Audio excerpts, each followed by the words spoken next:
Praise the lord. అందరికీ వందనాలు తెలియజేస్తున్నాను. ఈరోజు దేవుడు ఇచ్చినటువంటి వాగ్దానము కీర్తనలు 97 అధ్యాయము 3వ వచనంలో వ్రాయబడినట్టుగా ఆయన ముందు అగ్ని నడుచుచున్నది, అది ఆయన శత్రువులందరినీ కాల్చివేయుచున్నది.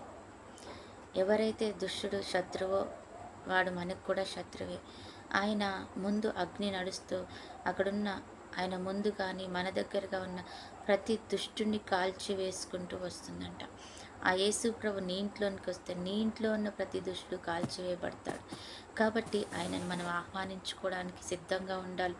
ఆయన మనం ఆహ్వానించినట్లయితే ఆయనతో ఉన్నటువంటి ఆ అగ్ని మనల్ని ఎక్కడైతే దుష్టుడు దాగి ఉన్నాడో, ఎవరి జీవితంలో వాడు అలజడి చేస్తున్నాడో వారి జీవితాల నుంచి వాడిని తొలగించి వేస్తాడనమాట. కాబట్టి నువ్వు యేసు ప్రభువారిని పిలుచుకునేవారిగా, యేసు ప్రభువారితో మనం నివసించేవారిగా ఉండాలి.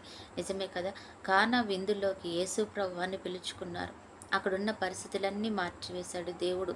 అక్కడ ద్రాక్షారసం అయిపోయింది, దానిని ఆయన సరిచేసి పెట్టాడు, బాణల నిండా నింపివేశాడు.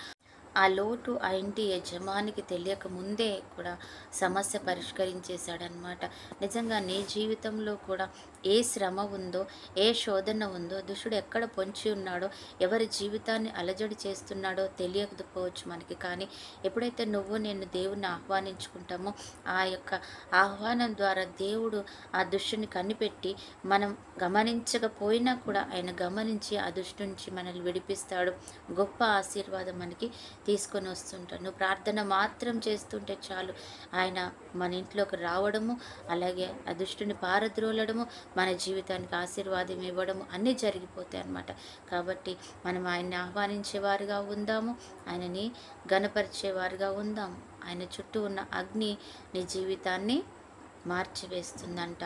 కాబట్టి ఆ మేలు మనం పొందుకోవడానికి సిద్ధంగా ఉండాలి, ఆయనని ఆహ్వానించుకోవాలి. అటు కృప మనకి దేవుడిచ్చునుగాక. ఆమేన్. ప్రార్థన. పరిశుద్ధుడు అయిన దేవా, ప్రేమ కలిగిన తండ్రి, ఈ రోజు వరకు మమ్మల్ని ఈ రీతిగా కాచి కాపాడుతున్న దేవానికి వందనాలు. నిజమే ప్రభా యేసయ్య, ఎప్పుడైతే మిమ్మల్ని మేము ఆహ్వానించుకుంటామో మా జీవితాలలో ఉన్న ప్రతి కటిక చీకటిని కాల్చేసే దేవుడు, మా జీవితాలను శోధనను తప్పించే దేవుడు ప్రభా, మేము నమ్ముతున్నాం. ఆ రీతిగా మా జీవితాలు మీరు చేసి మాకు ఆనందం, సంతోషం దయచేయమని బ్రతిమలాడుతున్నాం తండ్రి. ప్రభా, నీ అగ్నితో మమ్మల్ని అయా తండ్రి ఆవరించండి. నీ దహించే అగ్నితో మా చుట్టూ ఉన్న శత్రువులను కాల్చివేయమని అడుగుతున్నాం. ఈరోజు ఎంతమంది బిడ్డలైతే ఈ వాక్యం విని ప్రభా ఇస్తే వారి ఆశీర్వాదాన్ని పొందుకుంటున్నారు, వారందరికీ కావలసిన ఆశీర్వాదం దయచేయండి ప్రభా. మేలులతో నింపుకోండి ప్రభా. నీకు వందన. ఈరోజు బర్త్డే, మ్యారేజ్ డే జరుపుకున్న బిడ్డలు కూడా జ్ఞాపకం చేసుకొని దీవించండి ప్రభా. నీ కృపతో నింపుకోమని మా అందరినీ మీ మేలులతో నింపుకోండి తండ్రి ప్రభా. చూసిన ప్రతి ఒక్క బిడ్డ కూడా తండ్రి నీ ఆశీర్వాదం, మేలు, కృపాక్షేమం, సమాధానం, సంతోషం, ఆశీర్వాదం, ఐశ్వర్యం పొందుకోమని చిన్న ప్రార్థన చేతుల్లో పెడితే యేసు నామములో ప్రార్థిస్తున్నాం తండ్రి. ఆమేన్.